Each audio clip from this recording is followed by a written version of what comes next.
మాటను బట్టి మనిషి విలువ తెలుస్తుంది.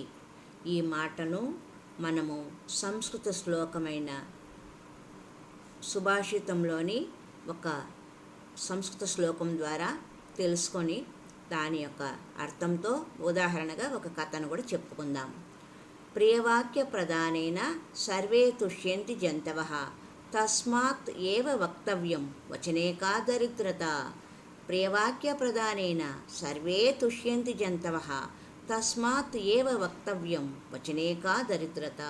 ప్రీతిగా మాటలాడుట వలన అందరూ సంతోషిస్తారు కనుక అట్లే మాట్లాడాలి. మాటలకేమి దరిద్రము అని ఆర్యోక్తి. వాక్కులలో మాధుర్యము సత్యము తొణికిసలాడాలి. వినివారికి ప్రీతికరంగాను మేలు చేకూర్చేదిగాను ఉండాలి. ఈ మాటలకు మనము ఉదాహరణగా ఒక కథ చెప్పుకుందాం. ఒకానొక రాజుగారు వేటకై వెళ్తూ విశ్రాంతి సమయంలో ముఖ్యమైన రాజకార్య సంబంధిత విషయాలను చర్చించుకోవచ్చని తనతో పాటుగా తన మంత్రిని సైన్యాధిపతిని తీసుకెళ్ళాడు. విరామ సమయంలో రాజకార్యాలను గురించి చర్చించుకునేవారు. అది మంచి ఎండాకాలం. జోరుగా వేటాడి రాజుగారు బాగా అలసిపోయారు. తెచ్చుకున్న మంచినీరు అయిపోయింది. నీళ్ల కోసం వెతకడం ప్రారంభించారు. కొంత దూరంలో వారికి ఒక కుటీరం కనిపించింది. అక్కడ ఒక అంధుడైన సాధువు తపస్సు చేసుకుంటూ ఉన్నాడు.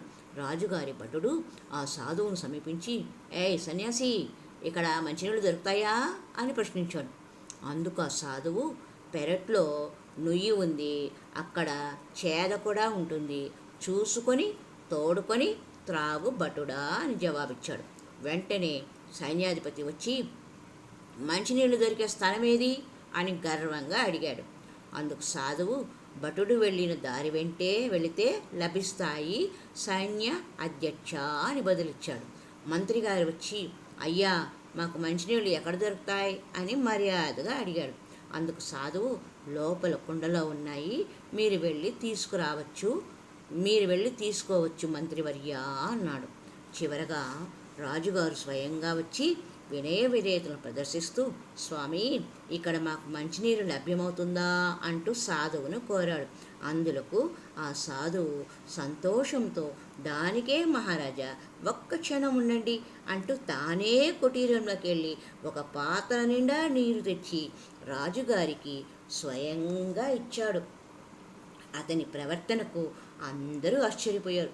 అంధుడై ఉండి ఈ సాధువు తమను ఎలా గుర్తుపట్టాడు అని తెలుసుకుందామని మంత్రిగారు సాధువును ఉద్దేశించి స్వామి అని ప్రారంభించబోయేంతలో ఆ సాధువు ఇలా చెప్పాడు, మీ సందేహం నాకు అర్థమైంది.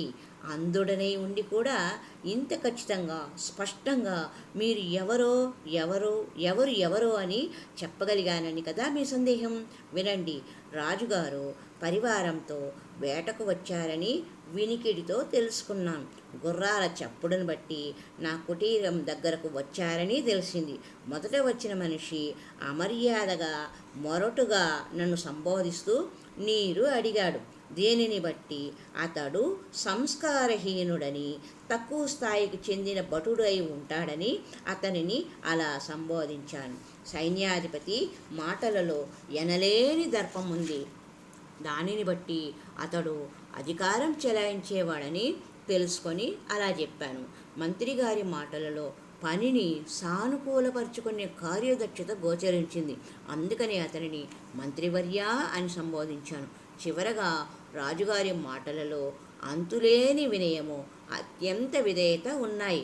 అంత సద్గుణ సంపద, ఇతరుల పట్ల గౌరవంతో కూడిన అనుకోగలవాడు కనుకనే ఆయన ఈ దేశానికి రాజు, మనందరికీ పాలకుడు కాగలిగాడు అని గ్రహించాను. మాట కొద్దీ మనిషి విలువ బయటపడుతుంది. మెల్లగా మాట్లాడు, చల్లగా మాట్లాడు అంటారు పెద్దలు. మనం కూడా ఆవేశాలకు పోకుండా నెమ్మదిగా మాట్లాడదాం, మంచిగా మాట్లాడదాం, ప్రేమగా మాట్లాడదాం. హరి ఓం తత్సత్.